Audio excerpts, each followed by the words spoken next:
सर्वावतार धर्तारं मुक्तिदायकं वन्दे श्रीदेवत्तं हरिकृष्णो मनोहरं मनोजवं मारुतुल्यवेगं जितेन्द्रियं बुद्धिमतां वरिष्ठं वातात्मजं वानरयोधमुख्यं श्रीरामदूतं शरणं प्रपद्ये। એમ તો આ સ્કૂલના પ્રોગ્રામ અમારે દર વર્ષે આવે છે અને હું દર વર્ષે અહીં આવું પણ છું, તમને ખબર હશે, પણ આ વખતે કંઈક અલગ જ કાર્યક્રમ છે। ઉત્સાહ સાથે અને જે પ્રસ્તુત થઈ એમાં બધામાં ખૂબ જ મજા આવી। નાના નાના ભૂલકાઓથી લઈ અને મોટામાં મોટા વિદ્યાર્થી લઈ બધા જ લોકો આ પ્રસ્તુતિમાં જોડાના છે। એનું મને ગૌરવ છે કે આપણા ગુજરાતમાં પણ આવી શાળાઓ છે કે જેમાં બધા જ શિક્ષણ સાથે લઈ અને પોતાના અંદરના જે ભાવ છે, આપણે ભણીએ તો છીએ પણ અંદરનો જે આપણો ભાવ હોય છે ને એને આપણે ઓળખી નથી શકતા, એને ઉજાગર કરવું પડે છે। ત્યારે આપણી અંદર એક કલા આવે છે। એના માટે અને આજનો સુંદર દિવસ છે એના માટે કેવું હોય તો કે સૌ કોઈના જીવનમાં એક એવી સાંજ આવે છે કે બધું જોવા છતાં એને કશું ન કામ આવે છે। સૌ કોઈના જીવનમાં એક એવી સાંજ આવે છે કે બધું જોવા છતાં એને કશું ન કામ આવે છે, પણ યશ અને કીર્તિ તેની ભૂલાઈ ગૌરવથી જાતી તેથી ચારેય બાજુથી ઘેરાઈને ત્યારે મારા બાપ મોઢે રામ આવે છે। છતાં જીવન એક જડીબુટ્ટી બતાવી દઉં તો વિરાજ કહે છે કે છતાં જીવન એક જડીબુટ્ટી બતાવી દઉં, કારણ કે જ્યારે દુનિયામાં દવા કામ નથી લાગતી ને ત્યારે જ કોકની દુઆઓ કામ લાગે છે। મને એટલી ખબર છે કે અહીંયા જેટલા આવ્યા એમાંથી બધાએ હનુમાન ચાલીસા તો સાંભળી જ હશે, રેડી ને? બધાએ સાંભળી અને વાંચી પણ હશે। તો હનુમાન ચાલીસા આપણે વાંચવી છે, સાંભળવી છે, પણ એની રચના કેવી રીતે થઈ? ચાલીસાની રચના તુલસીદાસજીએ કરી હતી। તુલસીદાસજી આ ધરતીની ઉપર 132 વર્ષ જીવ્યા। રામનો સાક્ષાત્કાર આ મહાપુરુષને એક દિવસ તુલસીદાસજી દિલ્હી કે કાશી વચ્ચેથી આમ નીકળતા હશે, એમાં એક વૃદ્ધ સ્ત્રી ખોળો પાથરી અને પગે લાગી એટલે તરત તુલસીદાસજીએ બંને હાથ માથે મૂકી અને એટલા જ આશીર્વાદ આપ્યા કે અખંડ સૌભાગ્યવતી બનો। એટલે તરત પેલી સ્ત્રીએ કીધું કે મહારાજ આશીર્વાદ પાછા લઈ લો તમે। તો કે કેમ બેન? તો કે તમે અખંડ સૌભાગ્યવતીના આશીર્વાદ આપ્યા અને મારો જણી હજી હમણાં જ મરી ગયો છે, આખું ગામ ભેગું થયું છે તેને બાળી જવા માટે, પણ તમે આવ્યા છો એમ સાંભળી અને તમને પગે લાગવા માટે આવી।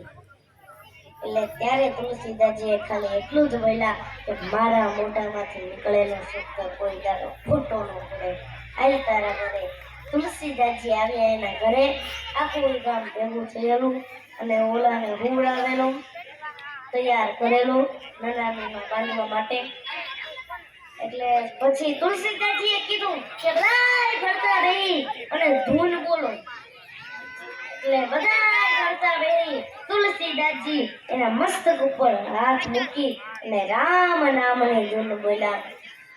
અને જેવું તુલસીદાસજીએ રામ નામનું ભજન કર્યું અને ઓલો માણસ મરી ગયો તો એ બગાસું ખાઈને બેઠો થયો અને બધાને જય શ્રી રામ કીધા।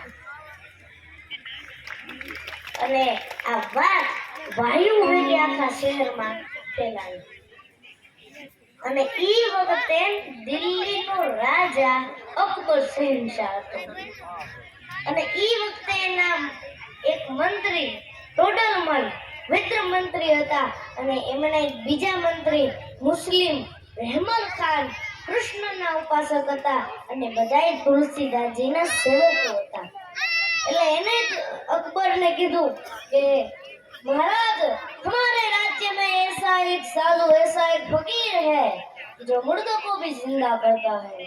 એટલે આ માણા હતા રાજા, એટલે એમને તરત ફરમાન કર્યું જાઓ तुलसीदासजी को दिल्ली दरबार में लेकर आओ।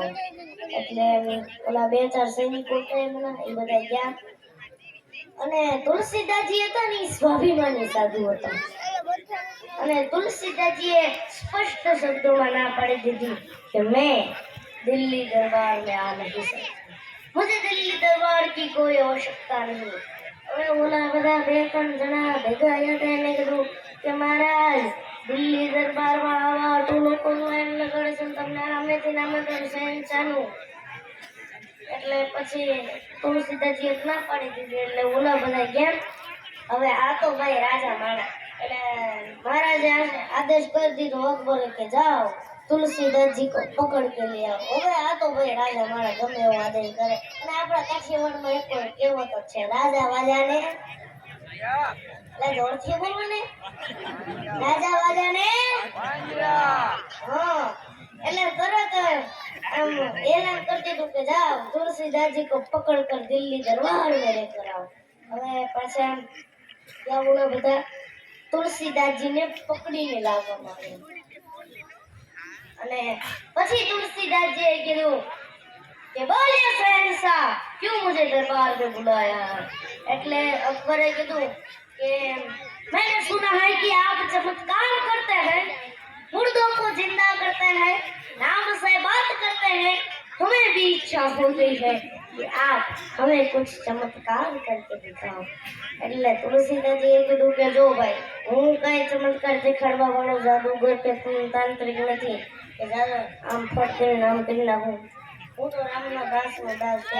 હવે આ તો ભાઈ રાજા મારા મેં કીધું એમ એટલે तुलसीदासजीએ છે ને એવું કીધું એટલે પછી અકબરે સીધું ફરમાન બીજું કર્યું જાઓ तुलसीदासजी को कैद कर लो અને तुलसीदासजीને ફતેહપુરની સિકરી છે એની જેલમાં પૂરી દીધા અને જેનો ગુરુ હનુમાન હોય જેનો બાપ સમર્થ વીર હોય જેના રોમે રોમમાં રામ હોય અને પછી तुलसीदासजीના અંતરમાંથી જે શબ્દો નીકળ્યા એ 40 ચોપાઈને तुलसीदासજી હનુમાન ચાલીસા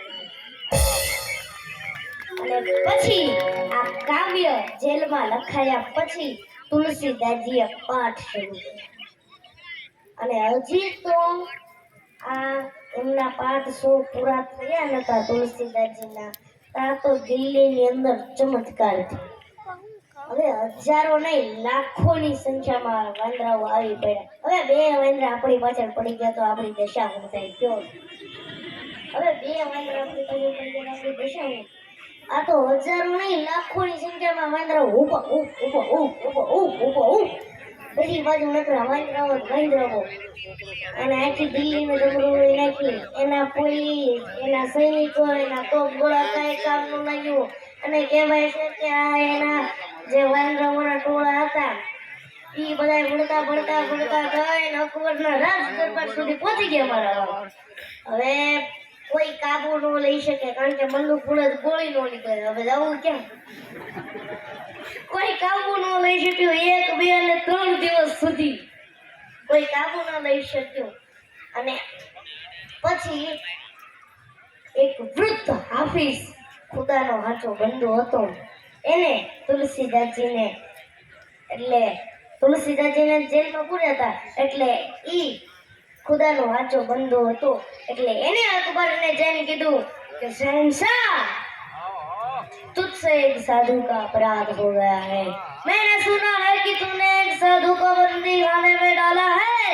एनी माफी मांगी हाथ जोड़ी અને સન્માન પૂર્વક છોડી દેજે જો તારે જીવવું હોય અને અકબર પાછો હતો ને બુદ્ધિશાળી માણસ હતો હારા માણસનો સંગ હતો એટલે तुलसीदासजीને છોડવામાં આવ્યા। અકબરે હાથ જોડી માફી માંગી અને કીધું કે हे महाराज ये दरबार आपका है मैं भी आपका हूँ आते जाते रहिएगा। એટલે तुलसीदासजीએ કીધું કે हम वहाँ नहीं बैठते जहाँ विलास होता है हम तो वहाँ बैठते हैं जहाँ मेरा हनुमान होता है। અને આપણા હિન્દુ ગ્રંથો જે છે એમાં હોતું લખાણું કે જેવું અકબરે માફી માંગી અને હાથ જોડ્યા એ વાંદરાઓ બધા અદૃશ્ય થઈ ગયા। અને ખાલી આપણા હિન્દુ શાસ્ત્રમાં લખાણું એવું જ નહીં કે પ્રેસ યુનિવર્સિટીના મહાન પ્રોફેસર હતા એને પણ લખ્યું છે અને 2 યુનિવર્સિટીએ રિસર્ચ કરી અને આ વાત એના પુસ્તકમાં લખી છે।